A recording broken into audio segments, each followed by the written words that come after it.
Yes, it's another great moment. Good evening, everybody. It's raining heavily here. So let me know if the sound is great. If you can hear me, just let me know. Right, today we are going to be reviewing chapter 7 of part 3, which says how to get cooperation, as in how to make anybody cooperate with you without stress, without you chasing after them, without hassle or anything like that. Because thinking about you, anytime you feel like an idea is your own, do you have more faith in that idea than when that idea is handed over to you, right? And somebody has said, oh, this is what you do, this is how it should go, right? I believe that you will have more faith in an idea that you see as your own, like you sat down, you thought over it, you thought that, oh, it's a good idea, and you decided to pursue it, right? You will pursue it as if, yes, this is mine, because it is actually yours. So why then do we want to force our opinions down people's throats? Why then do we want to lord it over people what they should do? Why do we want to boss them around, command them, just give them instructions? That is why we often fail when we try to get people to cooperate with us, because people don't like to be told what to do. That is the truth. It doesn't matter how old they are. Start bossing a child around, do this, do that. The child will start to resent you, like, don't tell me what to do. There was a time I used to watch this cartoon, Peppa Pig, with my daughter. And in that cartoon, Little Peppa or one of those kids in the cartoon will say, no, I want to be the boss. I don't want to be told what to do. That is exactly the way it is. So if you want to get anybody to cooperate with you, you have to make them see that they are part of that thing that you're trying to do. You have to consult them. You have to do it in such a way that what they are doing is their idea, not you telling them what to do, not you instructing them. Let us understand better with this example. There was this sales manager that was working for an automobile company, right, in Philadelphia. This guy was having a hard time with some of his employees, his salespersons. Sales were not doing so great and all of that. So one day he called the meeting and he asked them, what do you guys expect of me? So everybody started talking, oh, what they expected from their sales manager. We expect this, we expect that. Maybe they had said, oh, we expect a better working condition, we expect this, we expect all of that. And he said, okay, no problem. I'm going to give you what you expect from me. That is his own part. And then he asked them in return, now, what do I have the right? What rights do I have to expect something from you? Or what should I expect from you? Something like that. And they said, oh, you can expect honesty, you can expect loyalty, you can expect initiative, optimism, teamwork, 8 hours of work, and all of that. All these things that they wanted their sales manager to expect from them came from them voluntarily. That means they are telling him, oh, we're going to be loyal to you. We're going to be honest. We're going to do our work with enthusiasm. We're going to give nothing less than 8 hours of work, right? So they drew up the plan together. They knew what to expect from their sales manager. They also, with their own mouth, said what their sales manager should expect from them. It should have been a different ball game if the sales manager said, you have to be honest. You have to be loyal to this job. You have to be enthusiastic about this job. You have to give minimum of 8 hours of work anytime you come here. You have to do, no. They said all of these things that they expected to do by themselves with their own mouth. So it made it easy. And because it came from them, one person even said, no, I'm going to give how many hours of work? 16 hours of work, thereabouts. No, 14 hours a day. And do you know the result of that? Their sales experienced phenomenal increase. They recorded great sales because now they were working together. The employees saw that, no, we're a part of this, right? So this can work in politics, it can work in business, it can work in your family, it can work, with your employees. Maybe you're an employer. You just cannot get your employees to cooperate with you. You are doing it the wrong way. When I was a class teacher, anytime we wanted to make rules in my class, all the children and me will come about all the rules together. In this class, we don't do this. They will suggest it. When they suggest it, they see themselves as the owners. as part of it, not somebody just coming to impose something from them. And that is the way we are wired as human beings. Sometimes you know something is right, but you will just simply not do it because somebody else is telling you to do it. That's just a simple reason. Not because it's not a fantastic idea, but because somebody has said you should do it. Right. There's this guy that lost thousands of money as a business person. He was an artist. And then there was this particular, he used to sell artwork to a studio that used to design for manufacturers, textile industries, and all of that. And there was this particular, one of the biggest guys in New York that he could sell his artworks to, right? He called this guy every single day. Not every single day, once in a week for 3 good years. He would keep calling this guy, but this guy never bought anything. And he started thinking, what could be the problem? In fact, anytime he told the guy that he wanted to come to his office, the guy said, oh, you can come, you know. He didn't refuse that he should come. He did not stop him from coming. You can come to my office, but he would go to his office, and the guy would just say, no, I guess we can't get together today, you know. So all the sketches that he would make, this guy was not interested in anyone until this artist sat down. I was like, no, something must be wrong. So after 150 failures, he came to his senses, like, what can I do differently? And then, do you know what he did?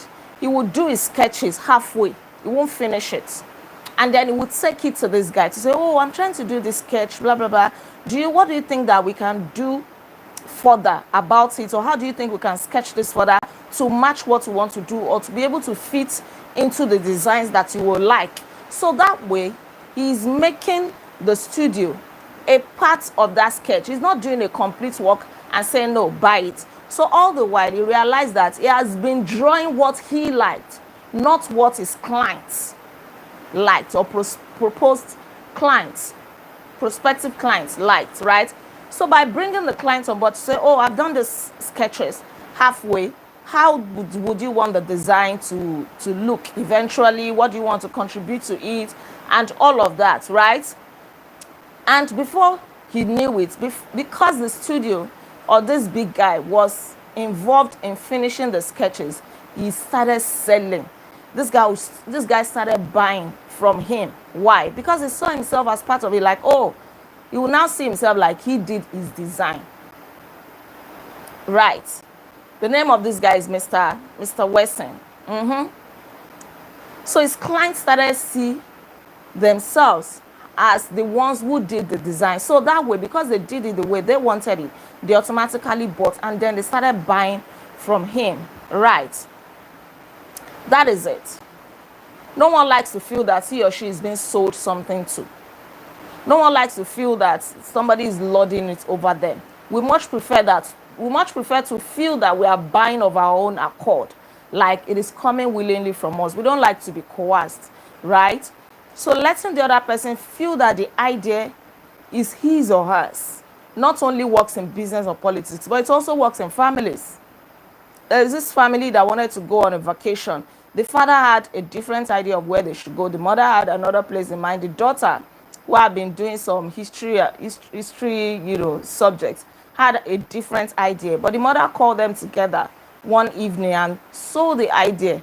Not sold per se, like got their cooperation on where she wanted them to go. But because she asked them, she had an idea in her mind, right? But she presented it as if, oh, what do you think? Right. She said, oh, I think it would be a great idea if we go to the eastern states, and it would be a great trip for Annie and thrilling for all of us. What do you think? And they are like, it's true. So that way she got their cooperation in the way that she wanted. There's also this X-ray guy who would make X-ray machines and everything. And there was this very big hospital in town that was just built, and they would need X-ray machines.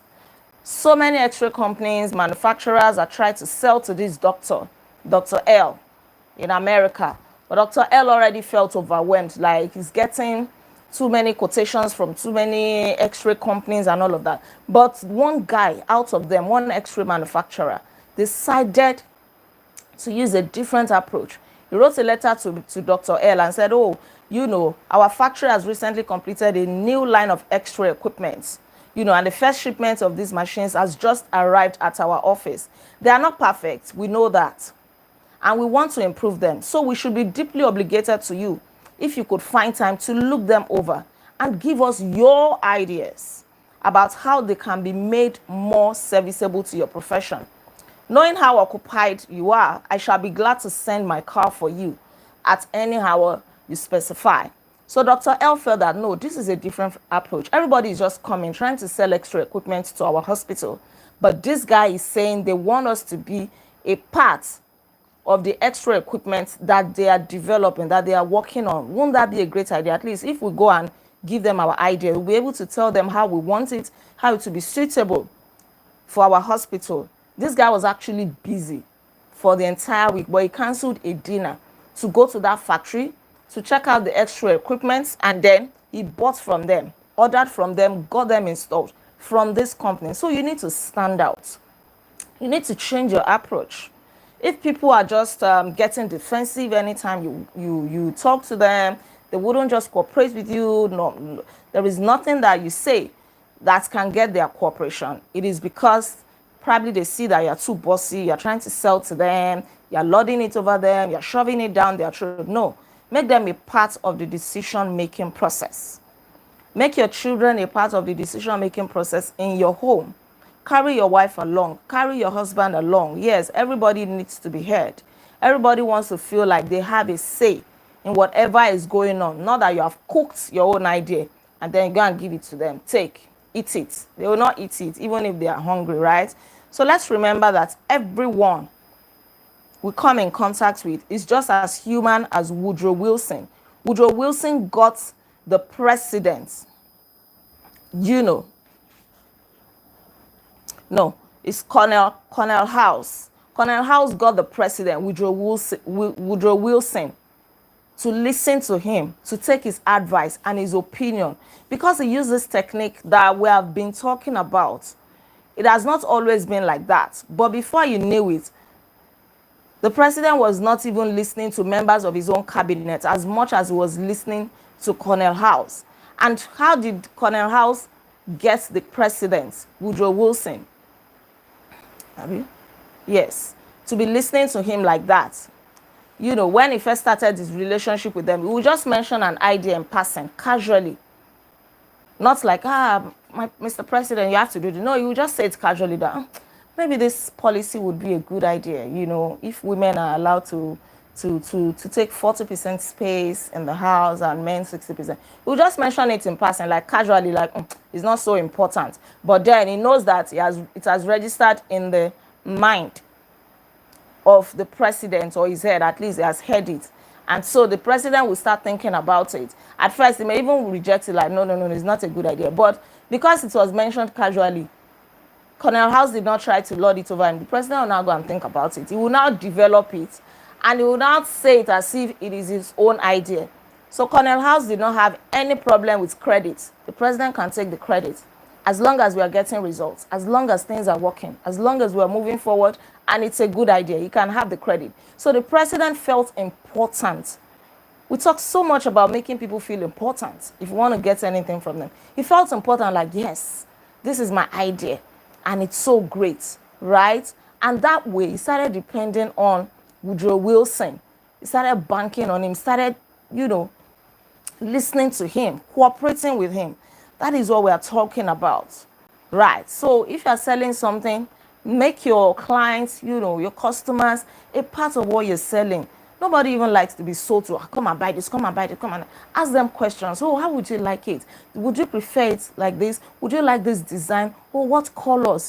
Tell me your colors. I can come up with something. Things like that. And then you don't have any struggle trying to sell to them. As we close, let me read this.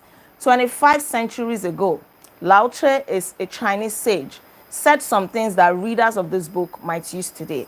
He said, the reason why rivers and seas receive the homage of 100 mountain streams is that they keep below them.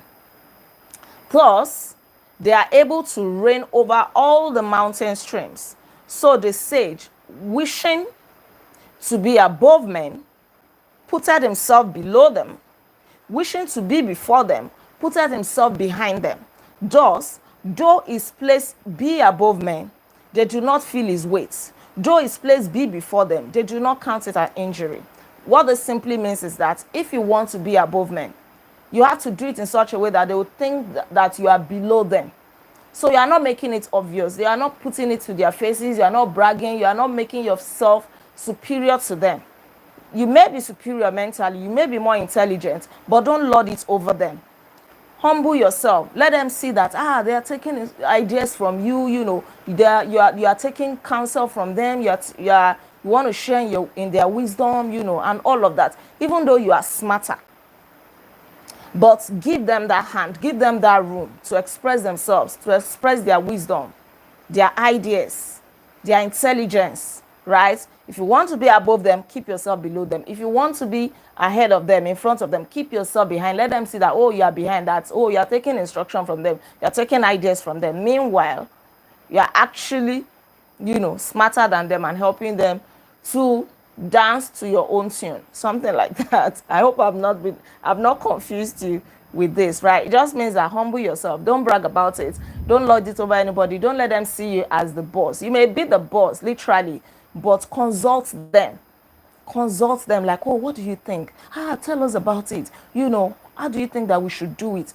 And all of that. And that way, they will think that they are ahead. And so anytime you now say, oh, let's do it this way, they won't see it as you are giving them instruction or lording anything over them. They will willingly cooperate with you. Thank you so much. Don't forget principle 7. Let the other person feel that the idea is his or hers. God bless you. Don't forget to like this video. Share your comments with me. And please subscribe to this channel in case you are yet to subscribe. I remain Olaide Agbaje, also known as First Lady. And on this channel, I inspire you to live intentionally. I'll come your way again tomorrow by God's grace as we review chapter 8 of part 3, which says a formula that will work wonders for you. We can't get to review this formula together. Take care, and until then, be intentional. Bye.